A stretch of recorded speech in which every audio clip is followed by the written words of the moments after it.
শেখ হাসিনা সরকারের শিল্প ও বিনিয়োগ বিষয়ক উপদেষ্টা সালমান এফ রহমানের ৬টি ব্যাংক অ্যাকাউন্টের খোঁজ পেয়েছে দুর্নীতি দমন কমিশন।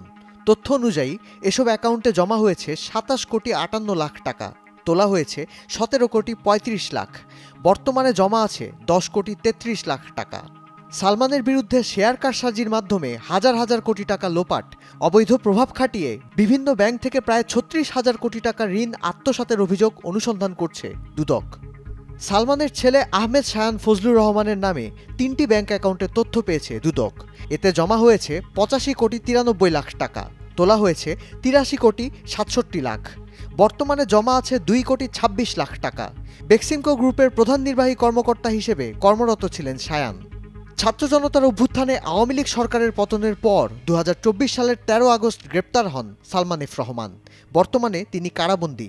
১৩ জানুয়ারি সালমান এফ রহমান তার পরিবারের সদস্য ও সহযোগীদের নামে থাকা ২৫০ কোটি টাকার সম্পদ ক্রোক করেছে সিআইডি।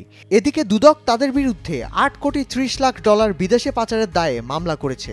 দুদকের আবেদনের প্রেক্ষিতে ২৪ ফেব্রুয়ারি তাদের নামে থাকা ৩৭২টি ব্যাংক অ্যাকাউন্ট অবরুদ্ধ করার আদেশ দিয়েছেন রাজধানীর এক আদালত।